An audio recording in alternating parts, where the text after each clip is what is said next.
This story is titled, "When I hosted a dinner to honor my cousin's promotion, my family repaid me with insults about being a loser despite me paying for all their vacations, so I went no contact until they begged for forgiveness." Hey Reddit, my name is Marcus, and I'm 28 years old. I've been working as a contractor for about 9 years now, starting right after I graduated high school. It wasn't exactly the path most people expected me to take, but I found my calling early when I started working for this old guy named Frank. He became like a mentor to me, teaching me everything I know about framing and drywall, and basically the entire construction game from the ground up. I've busted my ass to get where I am today, saving every single penny I could along the way. Eventually, I was able to branch out and start taking my own jobs. Nothing too fancy at first. I was doing bathroom remodels, kitchen updates, and fixing porches that were literally falling apart. But I was building something, creating my own business from scratch, and I was proud of the work I was doing. Here's what always pissed me off though. My family, especially my mom and my sister Victoria, never took what I do seriously, like ever. Victoria is 26 and works in digital advertising, and somehow that makes her the golden child of the family. When people ask what I do for work, my mom goes, "Oh, Marcus fixes things." Not, "Marcus is a contractor." Not, "Marcus runs his own renovation business." Just fixes things, like I'm some neighborhood handyman working for beer money or something. Meanwhile, Victoria works for this tech startup and gets promoted every few months. She posts about it constantly on LinkedIn and acts like she's running Apple or something. Don't get me wrong. Her job is probably fine, and I'm not trying to diminish what she does. But the way my family talks about her career versus mine is like night and day. When Victoria mentions some client pitch she gave, my mom's response is, "Oh honey, that's wonderful. Tell us everything about it." Meanwhile, I can spend 4 months turning someone's disaster basement into a beautiful family room. And my mom's response is, "That's nice, dear. Are you staying busy?" The difference in treatment was so obvious it hurt. But my dad was actually the worst about this whole thing before he passed 3 years ago. Cancer got him, and those last few months were rough on everyone. But even when he was sick and we were all trying to spend time together, he'd still make these little comments about how I play with tools all day, while Victoria had a real career with benefits and a 401k. It was like he couldn't help himself. I remember this one Thanksgiving dinner when I was maybe 24 years old that really drove home how differently my family viewed our careers. I had just finished this huge project, a complete renovation of this couple's kitchen from the studs out. We're talking custom cabinets, marble countertops, and a tile backsplash that I did entirely by hand. The whole works. It took me 3 solid months to complete, working long days and some weekends, but when it was finished, the homeowners were absolutely over the moon with the results. I was pretty proud of it too, honestly. It was some of my best work at that point in my career. So there I was at dinner, telling the family about this project over our meal. I was genuinely excited to share what I'd accomplished, so I pulled out my phone and started showing everyone the before and after shots. The transformation was dramatic. You could see the skill and planning that went into every detail. My dad looked at the photos for maybe 10 seconds, just glanced at them without really taking in what he was seeing, and goes, "That's nice, son. When are you going to get a real job with health insurance?" Then, he immediately turned to Victoria and asked about her latest work project, spending the next 30 minutes straight listening to her talk about some advertising campaign she was working on. That comment stung pretty badly, but I just swallowed it like I always did. I figured maybe when I started making better money, they'd finally start taking me seriously and treating my work with some respect. Well, joke's on me, because even when I started pulling in decent cash, and I mean really decent money doing high-end renovations for wealthy clients, the attitude never changed. If anything, it got worse after Dad died. Now my mom acts like I'm this lost soul who still hasn't figured out what he wants to do with his life. Like I'm just drifting through my late 20s without any direction or purpose. The crazy part is that I'm actually really good at this work. My clients love me and the quality I deliver. I've got guys calling me all the time wanting me to work on their projects. Word-of-mouth referrals keep me booked months in advance, and I've built a reputation for being reliable and skilled. But to my family, I'm still just the guy who fixes things, the one they call when mom's garbage disposal breaks, or when Victoria needs help moving furniture around her apartment. Never mind that I can design and build custom cabinetry from scratch, or that I know enough about electrical work to rewire an entire house safely and up to code. Never mind that I understand plumbing, HVAC systems, flooring, tile work, and a dozen other specialized trades. Nope. To them, I'm just the family handyman, and that's all I'll ever be. So here's where things went completely sideways. Last month, Victoria got promoted to some manager position at her tech startup. Area coordinator or regional something, I don't even remember exactly what she called it. But apparently it was a huge deal because my mom decided to throw this whole celebration dinner for her. And I mean a full production. She booked this steakhouse in Midtown, invited the extended family, and made it into this elaborate event. I'm talking aunts, uncles, cousins, the works. She even got a cake made with "Congratulations, Victoria" written on it in fancy frosting. Now normally, I would have found an excuse to skip this kind of thing. I'd learned over the years to avoid family gatherings that were basically just opportunities for everyone to shower Victoria with praise while I sat there like furniture. But my mom guilt-tripped me into coming with the usual lines. "It's important to support your sister, Marcus." And "Family shows up for each other." Yeah, okay, Mom.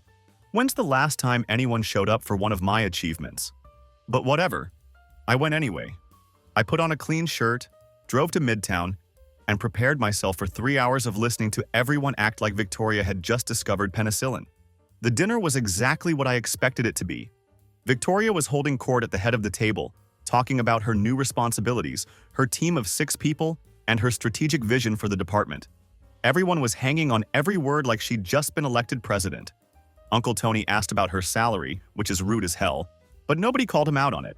Victoria just smiled and said, "Let's just say I'm very happy with the compensation package."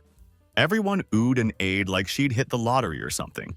Then, Aunt Linda started going on about how proud Dad would be if he could see Victoria now, how he always knew she was destined for great things, and how she's the success story of the family. I just sat there eating my steak, trying not to roll my eyes at the whole spectacle. The irony wasn't lost on me that here I was, having built a successful business from nothing, and I was still being treated like the family afterthought. Then came the speeches because, of course, there had to be speeches at a dinner celebrating a promotion that probably came with like a 12% raise and a fancy title. My cousin Derek went first. He's actually a good guy and doesn't play favorites with the family politics. He raised his glass and said something like, "Here's to Victoria. Proof that hard work and dedication pay off. Really proud of what you've accomplished." Everyone drank to that, which was fair enough. She did work for her promotion, and I wasn't going to begrudge her that. But then my mom stands up with her glass, and this is where I should have seen what was coming. I was just sitting there minding my own business, thinking maybe the speeches were over. "I want to toast both of my children tonight," she says. And for a split second, I thought maybe, just maybe, she was going to finally acknowledge that I've been busting my ass for years building a successful business, always being there to help with whatever the family needed. "Victoria for showing us what success looks like when you set your mind to something," she continued. "And Marcus," she paused and smiled at me like she was about to say something really meaningful, "for always being there to help with the heavy lifting." The whole table laughed like it was the funniest thing they'd ever heard. Heavy lifting. That's how she summed up everything I do. Years of building a business, developing skills, creating beautiful spaces for people, reduced to being the guy who helps move furniture. I felt my face get hot with embarrassment and anger, but I just nodded and smiled like I always did. I took a sip of my drink and pretended it didn't bother me, but inside, I was completely done. Just absolutely finished with all of it. The rest of dinner was a blur of more stories about Victoria's amazing career trajectory, more predictions about how far she's going to go in the company, and more jokes about good old reliable Marcus, who's always around to help move furniture when needed. I sat there mechanically eating my food and counting the minutes until I could leave without causing a scene. After dinner, the whole crew headed out to the parking lot. Everyone was hugging Victoria goodbye, taking pictures, and making plans to get together soon to hear more about her new role. And then, because apparently the universe has a twisted sense of humor, Victoria's car wouldn't start. Of course, guess who everyone immediately looked at to fix it? "Marcus, you're good with cars, right?" Uncle Tony says, like it was the most natural thing in the world. "Can you take a look?" So there I was, in my good shirt and dress pants, popping the hood of Victoria's Honda in a restaurant parking lot, while she stood there texting her boyfriend about her promotion dinner. It turned out to be just a loose battery connection. Took me about 3 minutes to tighten it up and get her car running again. An easy fix for anyone with basic mechanical knowledge. "Thanks, Marcus," she says, not even looking up from her phone. "You're always so good at this stuff." This stuff. Like basic problem solving and being competent with tools is some mysterious talent, instead of just being a skilled professional who knows what he's doing.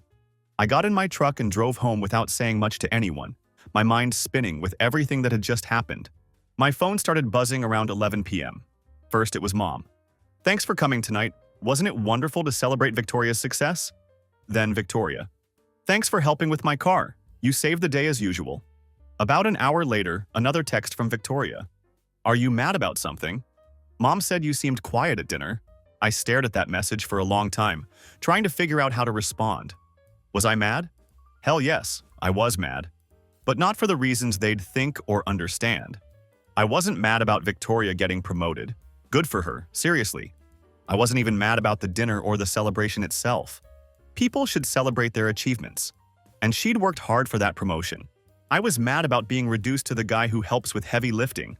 I was mad about spending years building a successful business and having my own mother treat it like a hobby. I was mad about being the family's go-to problem solver while getting zero recognition for anything I'd accomplished on my own. But mostly, I was mad at myself for expecting anything different after all these years of the same treatment. I didn't text back that night or the next morning when more messages came in from Mom. "Marcus, are you seriously mad because of the comment I made at dinner? It wasn't meant to hurt you." Then another one. "Call me back. You're being dramatic. It was just a joke." That word dramatic hit me like a slap. Like my feelings about being constantly disrespected were just me overreacting. Like 28 years of being treated as the lesser sibling was all in my head. I turned my phone off and went to work instead. I had a bathroom renovation to finish, and unlike my family dinner, that was something I could actually control and take pride in. But here's the thing they didn't know. While they were all celebrating Victoria's corporate climb, I'd been working on something that was going to change everything. Something that would show them exactly what this heavy lifting guy was actually capable of. I just hadn't decided whether I wanted them to see it or not. About a year and a half ago, I was driving through this older neighborhood on the west side of town when I spotted this house that caught my attention. And when I say it caught my attention, I mean it was such a complete disaster that it made me slam on the brakes and just stare. This place was a foreclosure that had been sitting empty for over 3 years. The bank was basically giving it away because nobody wanted to touch it. We're talking broken windows, serious roof damage, foundation issues, the whole nightmare package. Most people would drive by a place like this and see a teardown that needed to be bulldozed. But I saw potential. The bones were good. It was a 1940s build with solid construction and a decent lot size in a neighborhood that was starting to turn around. Young families were moving in, a couple of coffee shops had opened up, and you could feel the area starting to come back to life. I knew that if someone put real work into this house, it could be something really special. So I started researching the property. I found out the bank was asking $92,000 for a house that would probably be worth $320,000 if it was fixed up properly. The catch was that it needed absolutely everything. Electrical, plumbing, HVAC, flooring, you name it. Plus, whoever bought it would have to deal with the city about code violations and permits, which is enough bureaucratic hassle to scare most people away. Most contractors would look at a project like this and run the other way. Too much risk, too much hassle, too many unknowns that could blow up your budget and timeline. But I'd been doing this long enough to know how to estimate costs and timelines accurately. More importantly, I'd been saving money for years specifically for an opportunity like this. See, while Victoria was leasing new cars and taking vacations to Europe, posting about her adventures on social media, I'd been living cheap and banking everything I could. I still drove my old F-150 that had over 200,000 miles on it. I'd been renting the same basic apartment for 7 years, never bothering to upgrade because I was focused on saving. I bought all my clothes at Target and lived like a monk when it came to spending money. My buddies used to give me grief about being so tight with money, always declining expensive dinners or weekend trips. But I had a plan. I wanted to buy a place and turn it into exactly what I wanted. Not a flip to sell for quick profit, but somewhere I could actually live. Somewhere that would show what I'm really capable of when I'm not just patching other people's problems or working within someone else's vision. This was going to be my masterpiece, my proof of concept for everything I'd learned over the years. So I made an offer on the foreclosure. The bank accepted immediately. They probably couldn't believe someone was actually willing to take this disaster off their hands. We closed 4 weeks later, and I started planning what would become the most ambitious renovation of my career. This wasn't going to be some weekend warrior project that I'd chip away at over months. I'm talking about a full gut job, taking it down to the studs and rebuilding everything from scratch. The scope of work was massive. New electrical throughout the entire house, all new plumbing, replacing the HVAC system, refinishing the original hardwood floors, and complete kitchen and bathroom remodels. I took time off from client work and treated this renovation like my full-time job. I was up at 6 in the morning every day, working until dark, weekends included. Some days I'd have my crew guys come help with the big stuff that required multiple people, but most of it I tackled myself because I wanted complete control over every detail. I spent weeks fully renovating this rundown house, handling every major system like the seasoned professional I am. I rewired the entire electrical setup to bring it up to current code standards, which meant running new circuits, installing modern panels, and making sure every outlet and switch was properly grounded. I swapped out all the old galvanized plumbing with modern PEX lines, which is cleaner, more reliable, and easier to work with. Every step of the process was carefully planned and executed, and I made sure everything was cleared with city inspectors along the way. Throughout the whole house, I installed smart home technology, programmable thermostats, automated lighting systems, a comprehensive security system with cameras and smart locks. Not because I necessarily needed all that tech, but because I wanted to demonstrate that I could integrate modern systems seamlessly with classic architecture. I wanted to show that I wasn't just some guy who could swing a hammer, but someone who understood how all these different systems work together. The project took me 9 months total, working basically full-time. There were days when I wanted to quit, especially when I hit unexpected problems like finding more structural damage than I'd originally planned for, or discovering that the previous owner had done some sketchy electrical work that had to be completely redone. But I pushed through every setback because this wasn't just a house to me. It was proof of what I could accomplish when given the freedom to do things right. When I finally finished, the place was absolutely incredible, like something you'd see featured in a home design magazine. Every detail was exactly how I wanted it, every room flowing into the next perfectly. The kitchen had custom cabinets I'd built myself, with soft close drawers and hidden storage solutions.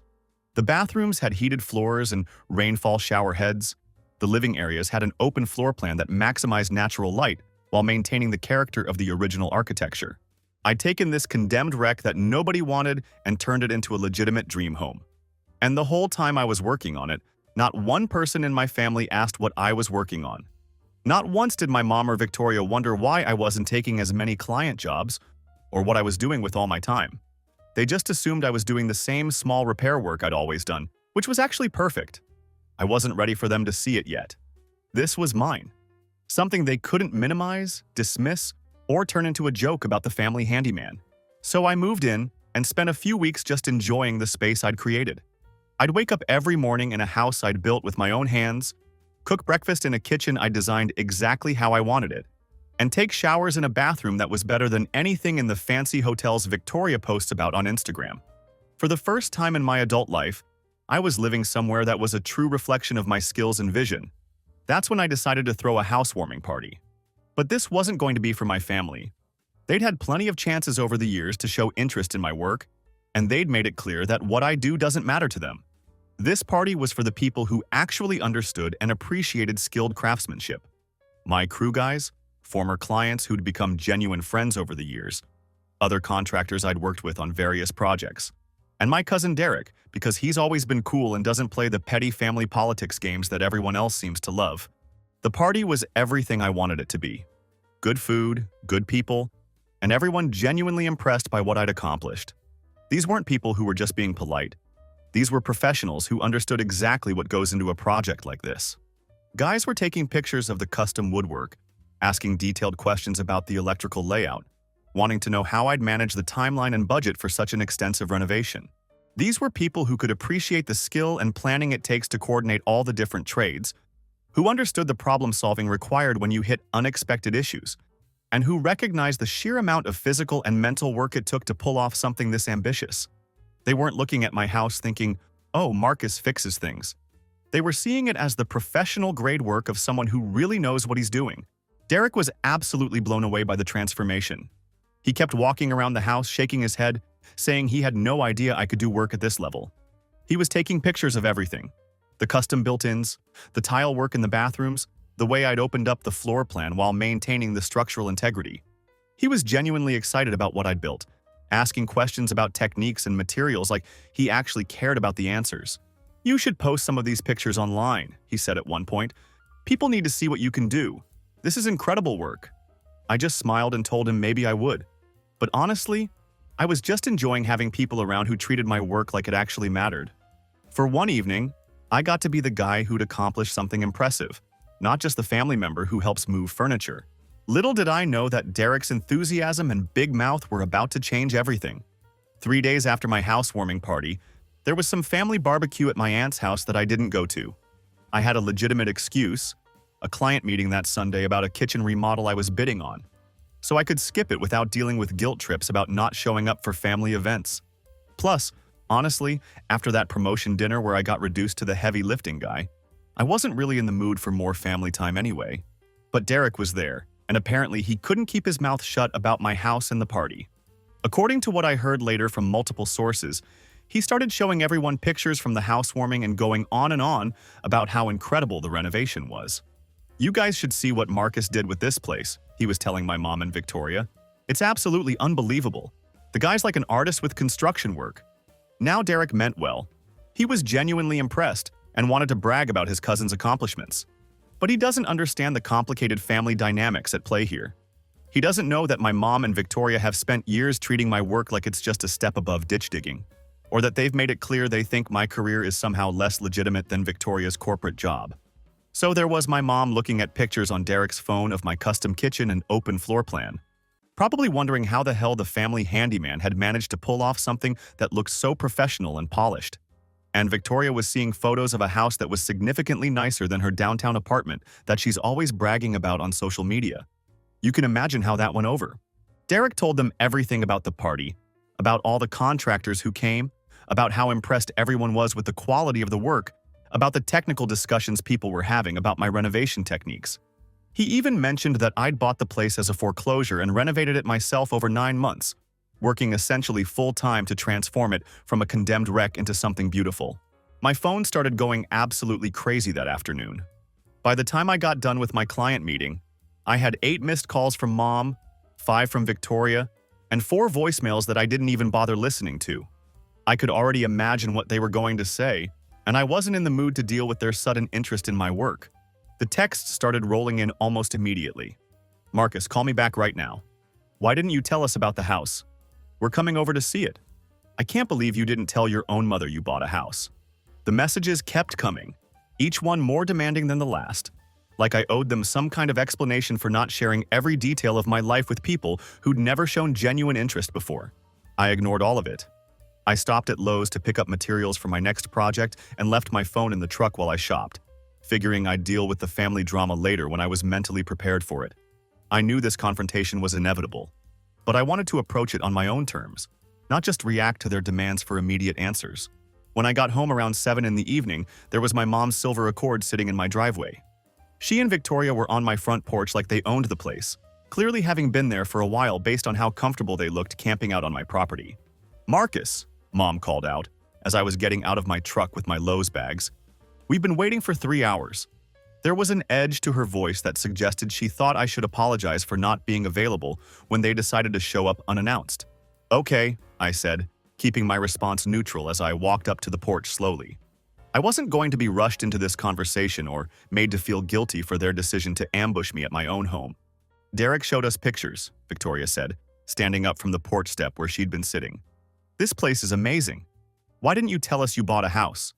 Her tone was a mixture of accusation and entitlement, like I'd somehow wronged them by not including them in my personal business decisions. I looked at both of them standing there, expecting answers, expecting me to explain myself and justify my choices. "When's the last time either of you asked me about my work?" I asked simply. Mom waved her hand dismissively, like I was being ridiculous for even bringing that up. "Oh, Marcus, don't be silly. We ask about your work all the time." But we all knew that was complete bullshit, and I wasn't going to let her rewrite history just because it was convenient for her narrative. "No, you don't," I said calmly. "You ask if I'm staying busy. You ask if I'm making enough money to get by. You don't ask what I'm building or what projects I'm proud of or anything that would indicate genuine interest in what I actually do for a living." Victoria was getting that impatient look she always gets when things don't go her way. That entitled expression I'd seen countless times over the years when someone challenges her version of reality. "Can we see inside?" she asked, as if it was the most reasonable request in the world. "Derek said you completely renovated it yourself." "No," I said simply. They both stared at me like I just told them I was joining the circus. The word hung in the air between us, and I could see them trying to process the fact that I'd actually refused them something. "What do you mean, no?" Mom asked, her voice carrying that tone of disbelief she gets when things don't go according to her expectations. "I mean, this is my house, my space, and I didn't invite you here," I replied evenly. I wasn't being cruel or dramatic. I was just being honest about my boundaries for the first time in my adult life. That's when Victoria's voice got sharp, taking on that cold edge she always uses when she's not getting what she wants. "We're family, Marcus. You can't just shut us out like this." "Watch me," I said. Mom immediately started doing that thing where she acts hurt and confused, like she can't possibly understand why anyone would be upset with her. "Marcus, I don't understand what's gotten into you. We just want to see what you've accomplished. We're proud of you." "Proud of me, Mom? 4 days ago, you toasted me as the guy who helps with heavy lifting. You've spent years treating my work like it's a hobby, like it's something I do to kill time between real responsibilities.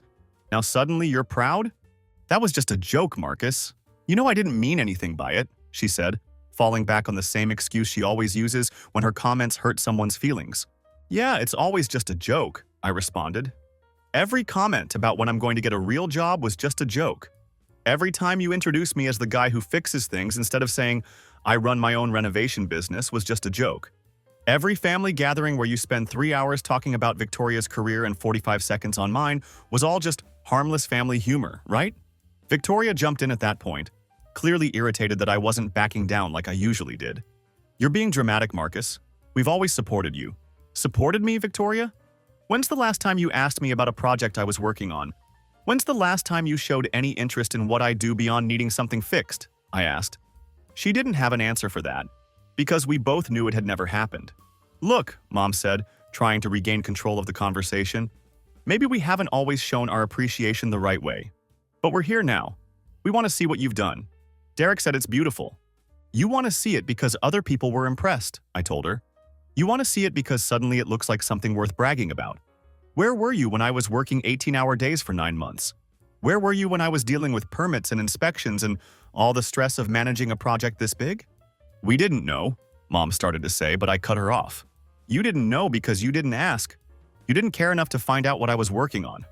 The truth of that statement hung between us, and for once, neither of them had a quick comeback ready.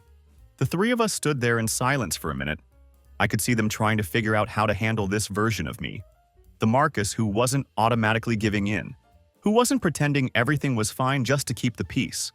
They were used to me being the accommodating one, the one who swallowed his feelings to avoid family conflict. "So that's it?" Victoria finally said. "You're just going to shut us out because we hurt your feelings?" "This isn't about hurt feelings," I replied. "This is about respect. You've made it clear for years that what I do doesn't matter to you, that I'm just the guy you call when something needs fixing. I'm not mad about it anymore, but I'm also not pretending it didn't happen." Mom tried one more time to break through what she clearly saw as my unreasonable stubbornness. "Marcus, honey, you're family. Family doesn't shut each other out over misunderstandings." "It wasn't a misunderstanding, Mom," I said firmly. "It was a pattern, and I'm done with it." They left after that, but not quietly. There was lots of huffing and dramatic sighs about how I was acting strange and being hurtful to people who just wanted to support me. Victoria kept shaking her head like I was some puzzle she couldn't solve, like my behavior was completely irrational and unpredictable. As they were getting in the car to leave, Mom turned back one more time to deliver what she clearly thought would be the killing blow. "Your father would be very disappointed in how you're treating family," she said, her voice heavy with the kind of guilt trip that had worked on me for years. That one stung, I'll admit it. But I stayed calm and didn't let her see that it had gotten to me. "Dad spent years making jokes about my work too, Mom. Maybe he would have been proud if he'd lived to see what I could actually build."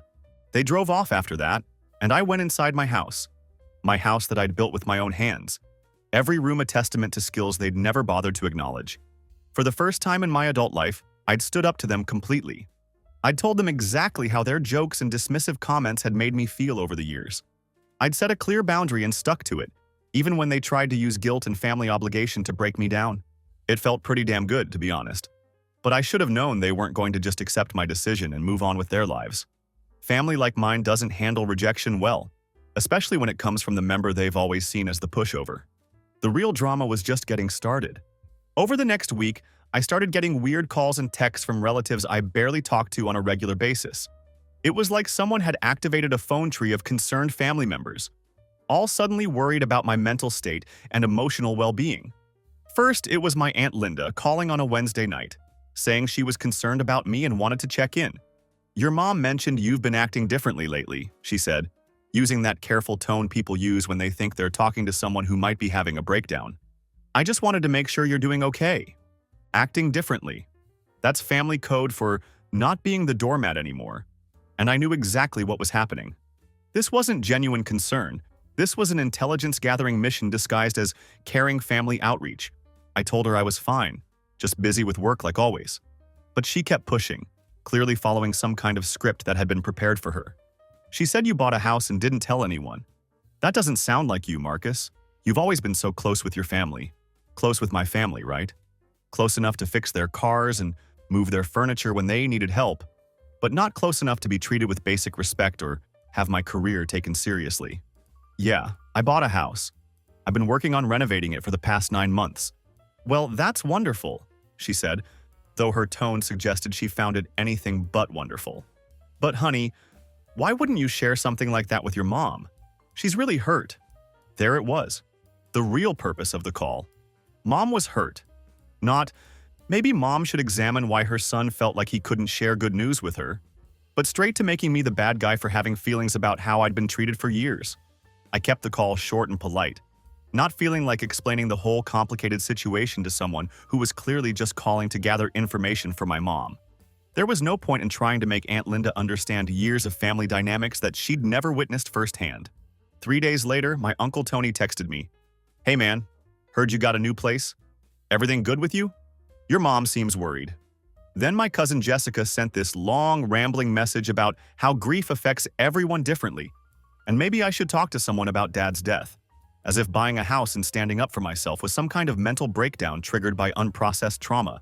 It took me a few days to piece together what was actually happening here. Mom and Victoria were making the rounds through the extended family, telling everyone their carefully crafted version of events. And their version painted me as the unstable one, the family member who'd suddenly gone off the deep end for no apparent reason. The story they were spreading was that I'd changed dramatically since Dad died, that I was becoming bitter and resentful, shutting out family members who just wanted to support me. They made it sound like I'd gotten lucky with some kind of house flip, and now thought I was better than everyone else, like success had somehow corrupted my character and made me forget my roots. Victoria was telling people I was acting like a big shot and had forgotten where I came from. Mom was going with the grief angle, saying I wasn't processing Dad's death properly and was taking out my unresolved feelings on the family. Neither version mentioned the years of dismissive comments, the jokes about my career, or that promotion dinner where I got reduced to the guy who helps with heavy lifting. During this whole mess, Derek reached out to me with an apology. "Hey man, I owe you a big apology. I shouldn't have said anything about the party or shown pictures of the house. I didn't know there was tension with your mom and Victoria. If I'd known the situation, I would have kept my mouth shut." I told him not to worry about it. He hadn't done anything wrong. "You didn't do anything wrong, Derek. You just said something true in a room that didn't want to hear it." Then, he added something that really opened my eyes to how far this character assassination campaign had gone. "Just so you know, your mom told Aunt Linda something weird after I showed the pictures. She said, 'I don't know what's gotten into Marcus. We raised him better than this. Maybe success went to his head.' Success went to my head. I'd poured everything I had, my time, my money, my skills, my vision, into turning a condemned house into something beautiful. And she acted like I just won the lottery or stumbled into some undeserved windfall. Not a word about the work, the years of saving money, the sacrifice, the technical expertise required to pull off a project like that. Just a quick dismissal of my character wrapped in fake maternal concern. The worst part was how they were actively rewriting history to suit their narrative. Suddenly, they'd always been supportive of my work. Suddenly, those jokes about me just fixing things were harmless family teasing that I was taking too seriously. Suddenly, I was the dramatic one who couldn't take a joke and was overreacting to innocent comments. None of them mentioned how they'd dismissed my work for years. None of them brought up that promotion dinner where Mom literally toasted me as the family's heavy lifting guy while everyone laughed. Nope. In their version, I was just an ungrateful son who was shutting out his loving family for no good reason whatsoever. I was getting tired of constantly defending myself to relatives who weren't even present for any of the incidents they were supposedly concerned about. These people didn't know about the years of being treated like the family screw-up, the countless times my work was dismissed or minimized. They just heard Mom and Victoria's sanitized version where they were innocent victims of my sudden personality change. The breaking point came when my cousin Ashley called. She's Victoria's age and they've always been tight, so I figured this conversation was going to go in a very predictable direction. "Marcus, what's going on with you and your mom?" she asked right off the bat, not even bothering with small talk first. "Victoria's really upset," she continued before I could answer. "She said you won't even let them see your house." The way she said it made it sound like I was being unreasonably cruel to people who just wanted to celebrate my success. "That's between me and them, Ashley," I said, trying to keep my tone neutral. "But you guys have always been so close," she insisted. "I don't understand what changed." "Always been so close." Jesus, these people really do live in a complete fantasy world where family dysfunction just doesn't exist. "Look, Ashley, I appreciate you calling, but this isn't really your business," I told her directly. "It is my business when my family's falling apart," she shot back. "Victoria's been crying about this for days. She said you just completely shut them out after they tried to celebrate your success." "Tried to celebrate my success. That's a good one."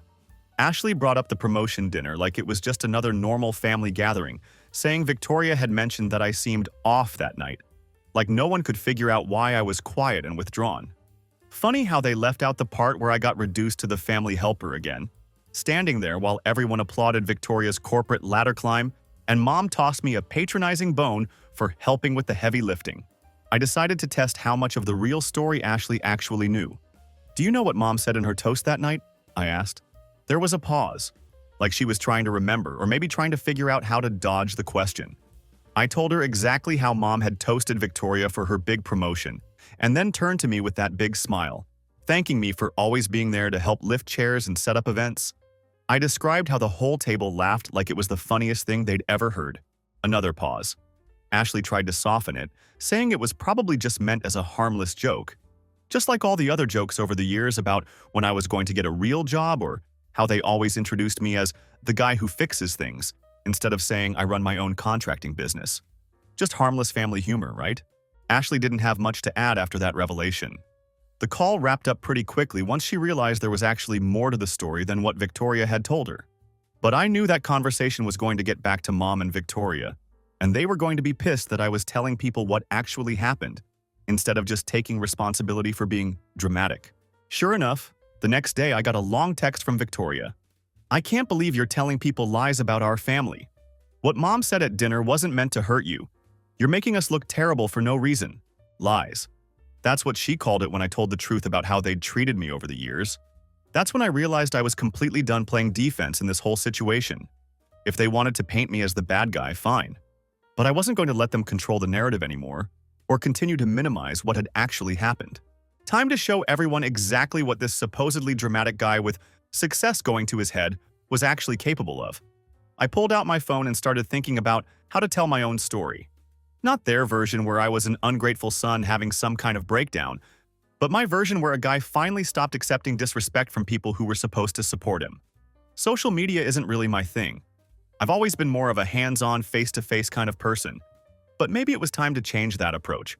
So I created an Instagram account and spent a Saturday afternoon going through all the photos I'd taken during the renovation process. I'm pretty methodical about documenting my work, so I had a comprehensive record of the entire transformation. I had before shots of the absolute disaster I'd bought. Broken windows, water damage, holes in walls, floors that were literally rotting through. Progress pictures showing the work in different stages: electrical rough-in, plumbing installation, framing modifications, drywall work. And after shots of the finished house that showed every room completely rebuilt and designed exactly how I'd envisioned it. The transformation was pretty dramatic when you saw it all laid out chronologically like that. From condemned foreclosure that nobody wanted to touch, to a legitimate dream home, all accomplished in 9 months by one person with a clear vision and the skills to execute it. Every room completely rebuilt, every detail planned and executed by hand. I posted a series of before and after shots with a long caption about buying a house that everyone said was hopeless, spending months rebuilding it from scratch, and learning some hard truths about who really supports you along the way. I didn't mention my family by name. I'm not trying to air dirty laundry publicly or start some kind of social media feud. But I did include this line: sometimes the people who believe in you least are the ones closest to you. Build your life for those who celebrate your success, not those who minimize it. I also wrote about how manual labor and skilled trades get looked down on by people who've never built anything with their own hands. How there's genuine skill and artistry in construction work that goes way beyond just fixing things. How satisfying it is to take something broken and abandoned and make it beautiful again through hard work and craftsmanship. I figured maybe a few friends would see the post, leave some supportive comments, and that would be the end of it. Boy, was I wrong about that. The post started getting likes and comments right away. Local contractors I knew were sharing it and tagging other guys in the trades. Then some bigger home renovation accounts picked it up and shared it with their followers. Within a couple of days, it had hundreds of likes and dozens of comments. But the comments were what really got to me and made me realize I wasn't alone in this experience. Guys started telling their own stories about family members who didn't respect their work. Women in construction were sharing experiences about relatives who didn't take them seriously because they worked with their hands instead of sitting behind a desk. People were talking about how they'd been underestimated and had to prove themselves over and over to people who should have been in their corner from the beginning. This electrician from across town commented, "Been there, man. My dad kept asking when I was going to get a real job, even after I started my own company and was making more money than he ever did. Some people only respect work if it involves a desk and a tie." Even got comments from people outside the trades. Office workers saying they wished they had the skills to build something with their hands. Parents saying they were going to show the post to their kids to demonstrate that success comes in many different forms. The post kept growing and reaching more people. Local news sites started reaching out, wanting to do features on the renovation and the story behind it. A few contractors who'd been following the posts offered me partnership opportunities on bigger projects. One guy wanted to hire me to renovate his entire rental property portfolio, impressed by both the quality of work and the project management skills the renovation demonstrated. But the best response came from other people who'd felt dismissed and undervalued by their own families. I started getting private messages from guys who'd been told their work wasn't good enough, from people who'd had to prove their worth over and over to relatives who just didn't get it. It made me realize I wasn't the only one dealing with this kind of thing. There are a lot of people out there working their asses off in jobs that don't get the respect they deserve, getting treated like they're somehow less successful than their white-collar siblings. Of course, Mom and Victoria saw the posts. Mom left a comment that she deleted within an hour. "So proud of my son's talents. Family first always." Like she was trying to rewrite history in public, pretending she'd always been supportive when anyone who knew the real story could see right through it. Victoria tried a different approach entirely. She showed up at a job site where I was working on a kitchen remodel, acting all friendly and supportive like nothing had happened between us. "Marcus, I saw your Instagram posts," she said, as I was installing cabinets. "They're incredible. I had no idea you were this talented. I kept working, didn't even look up from the cabinet I was installing." "Yeah, well, now you know. Look, I think we got off on the wrong foot about the house thing," she continued, using that diplomatic tone she probably learned in her corporate training sessions. "Maybe we could start over. I'd love to see what you've done, learn more about your work." I finally stopped what I was doing and looked at her directly.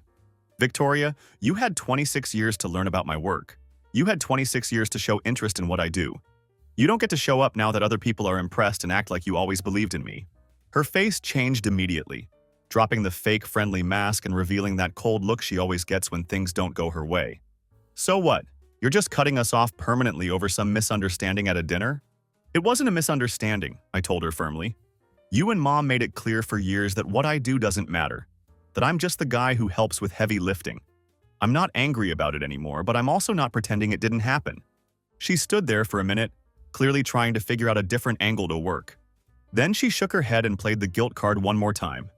"Dad would be disappointed in how you're treating family."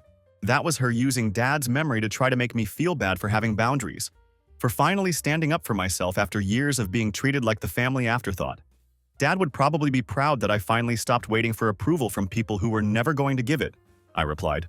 She left after that exchange, and I haven't heard from either of them since, except for Mom sending a birthday card last month with a note saying she hopes I'll come to my senses soon. But honestly, I'm doing better than I've been in years. That Instagram post led to more work than I can handle. I'm booked solid for the next 10 months with clients who actually appreciate skilled craftsmanship and understand the value of what I do. I've started a waiting list for people who want renovations done, and I'm able to be selective about the projects I take on, choosing work that challenges me and pays what I'm worth. The Instagram account has blown up to almost 6,000 followers now. mostly contractors and people interested in home renovation. I post progress shots from current projects, and I've been getting a ton of messages from guys asking for tips on their own builds and renovations. It's created this whole community of people who respect the work and understand what goes into quality construction. I even met someone through the account, an architect named Sophia, who was referred to me by one of my new clients. We started seeing each other, and for the first time in my life, I'm with someone who actually gets it. She lights up when we talk about design plans and building techniques. She treats what I do like the skilled, legitimate profession it is, not like some hobby I'll eventually outgrow. It's been a total game changer. For the first time in my life, I'm not just the guy who fixes things for everyone else. I'm the guy who built something incredible and doesn't need anyone's permission to be proud of it. I've got clients who seek me out specifically because of my reputation for quality work. I've got a thriving business that's growing through word-of-mouth recommendations. And I've got a relationship with someone who sees my work as valuable and impressive, not as something I do while I figure out what I really want to do with my life. The whole experience taught me something important about family dynamics and respect. Sometimes the people who are supposed to support you the most are the ones who have the hardest time seeing your success. Maybe it's because they knew you when you were young and struggling, or maybe it's because your achievements make them question their own choices. I don't know what drives that kind of thinking, but I do know that I spent way too many years waiting for their approval. Looking back, I can see that I was enabling the disrespect by always accepting it without pushing back. Every time I just smiled and nodded when they made jokes about my career, I was teaching them that it was okay to treat me that way. When I fixed their cars without being asked and helped them move furniture without complaint, I was reinforcing their view of me as the family handyman rather than a skilled professional. Setting boundaries wasn't easy, and it cost me relationships with people I'd hoped would eventually come around. But it also opened up space in my life for people who actually value what I bring to the table. The contractors who respect my expertise, the clients who appreciate quality work, and Sophia, who sees my skills as something to be admired rather than tolerated. I still think about my dad sometimes, especially when I'm working on a particularly challenging project. I wonder if he would have been proud to see what I accomplished with that house, or if he would have found some way to minimize it like he always did. I'll never know the answer to that, but I've made peace with the fact that his approval isn't something I need anymore. The funny thing is, I'm actually grateful for how everything played out. If my family had been supportive from the beginning, I might never have felt the need to prove myself so completely. I might have settled for smaller projects and been content with just getting by. Instead, their dismissiveness pushed me to build something undeniable, to create work so impressive that strangers on the internet were more excited about it than my own relatives. That Instagram post changed my life in ways I never expected. Not just because of the business opportunities it created, but because it connected me with a community of people who understand the pride that comes from building something with your own hands. It showed me that there are plenty of people out there who respect skilled labor and craftsmanship, even if my immediate family wasn't among them. I'm not angry anymore, and I'm not trying to punish anyone. I just finally learned to value myself the way I deserve to be valued all along. And for the first time in my adult life, that feels like enough. TLDR. Spent years being treated as the family handyman while my sister's corporate career got all the praise. Finally renovated a condemned house into a dream home.